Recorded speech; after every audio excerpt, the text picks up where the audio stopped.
Et salut à tous et à toutes, j'espère que vous allez bien. On se retrouve pour une toute nouvelle vidéo. Alors aujourd'hui, qu'est-ce qu'on va faire? Alors aujourd'hui, c'est simple. Au programme, on a présentation d'animé. On est mercredi, du coup vous vous en doutez. Alors on va présenter un animé du nom de Noragami. Voilà. C'est l'animé dont vous avez l'image juste devant vous. Alors, on va commencer. Alors cette vidéo va être divisée en 3 parties, pardon. Elle va être divisée par 3 parties, comme je vous l'ai dit. La première partie est celle qu'on va faire après que je vous ai expliqué. La première partie est la présentation des personnages et de l'anime en général. La deuxième partie, ce sera dans laquelle on va mettre les points positifs et négatifs. Et dans la troisième, ce sera la conclusion avec mon avis. Et si vous devez regarder Noragami ou pas. Voilà. Du coup, on commence par la présentation des personnages. Celui du centre, c'est Yato, qui est un dieu, mais pas vraiment un dieu en fait. C'est une sorte de semi-dieu, tout simplement car il n'a pas de temple à son effigie, mais c'est quand même un dieu. Voilà. Puis, à sa droite, on a Ikimi, ou Ikime, j'ai oublié. Bon bref, voilà. Alors elle, c'est une fille qui, vous me direz, oui, mais c'est qui comme fille? Alors c'est une fille un peu spéciale. À vrai dire, je vais pas trop vous spoil non plus, mais elle s'est fait entre guillemets sauver par Yato. Et par conséquent, elle est devenue amie avec lui, etc. Et cette fille, elle a une capacité très étrange. C'est tout simplement qu'elle peut sortir de son corps. Voilà. Alors vous me direz, c'est bizarre et tout, mais à regarder dans l'anime, vous comprendrez mieux. Alors du coup, elle peut sortir de son corps, et quand elle sort de son corps, elle a une queue rose qui lui pousse. Oui, c'est très bizarre, mais vous verrez, c'est logique. Si vous regardez l'anime, vous comprendrez. Puis à la gauche de Yato, on a Yukine. Voilà. Alors Yukine, qui c'est? Yukine, c'est l'entre guillemets instrument de Yato. Tout simplement parce que c'est pas un humain. C'est un monstre, enfin oui, un petit monstre qui a été transformé en humain et qui n'en est pas vraiment un en fait. Tout simplement parce qu'il a la faculté de se transformer en arme. Et dès qu'il se transforme en arme, Yato le prend en main et combat avec. Voilà, c'est tout pour les personnages. Le reste, je vous en dis pas plus, vous découvrirez au fur et à mesure. On continue. Du coup, là c'est la deuxième partie. Alors là, on va faire un tableau avec les points positifs et négatifs. Les points positifs, l'histoire. L'histoire est extrêmement bien écrite. J'ai rien à redire dessus. Et très bien, on a du suspense. Les personnages, leur histoire est bien. On s'accroche. Voilà. Puis l'anime est extrêmement court, ce qui est un point positif pour un si bon animé.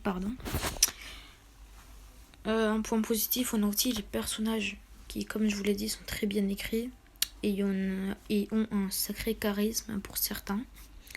Voilà, comme vous pouvez le voir sur cette image, tout simplement. Le troisième point positif, si je n'ai pas de bêtises, c'est le troisième.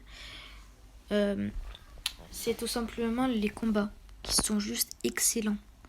Il y a des combats magnifiques, vous verrez, je vous en dis pas plus non plus.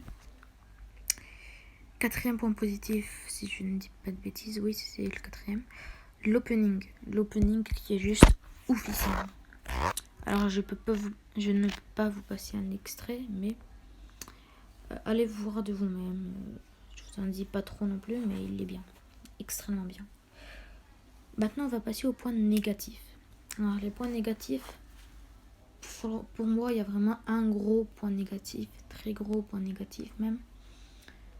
C'est Yukine.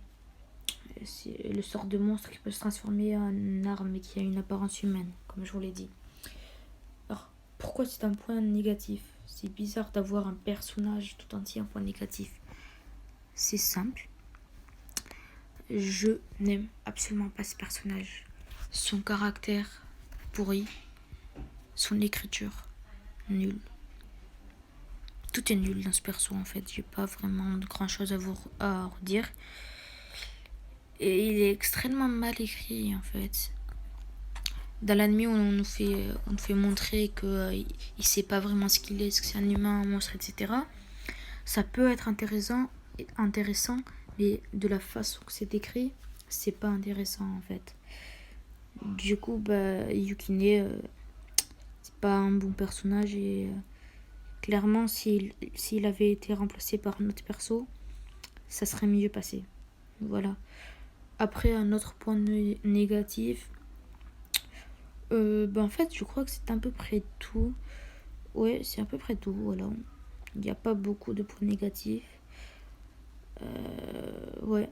Alors, j'aurais aimé qu'on voit un peu plus de personnages dans le jeu, dans l'anime, pardon, parce qu'on n'en voit pas des masses non plus. Je pense qu'on en voit une dizaine, ouais, une bonne dizaine. Mais pour un anime si cool, il y en aurait mérité plus. Voilà, on continue. Du coup, est-ce que au final, Noragami est un bon anime ou pas? Est-ce que je vous le conseille et qu'est-ce que j'en pense?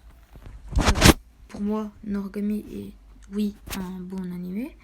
Alors certes, comme je vous l'ai dit, il a un point négatif, un gros point négatif même. Mais si on enlève ce petit point négatif, c'est bien. C'est clairement extrêmement bien. Les combats sont bien. Les scénarios sont bien. L'histoire des personnages sont bien. Tout est bien en fait. J'ai rien à redire dessus. Alors l'anime était un peu court. Donc pour moi c'est un point négatif vu que j'ai l'habitude de regarder des animés plutôt longs. Mais si vous débutez et que vous voulez commencer par un petit animé tranquillement, je vous le conseille vraiment. Un très bon animé que j'ai surkiffé. Et que je re-regarderai sûrement très bientôt. Voilà. Et c'est la fin. Ouais, c'est déjà la fin. Du coup, sur ce, j'espère que cette vidéo vous aura plu.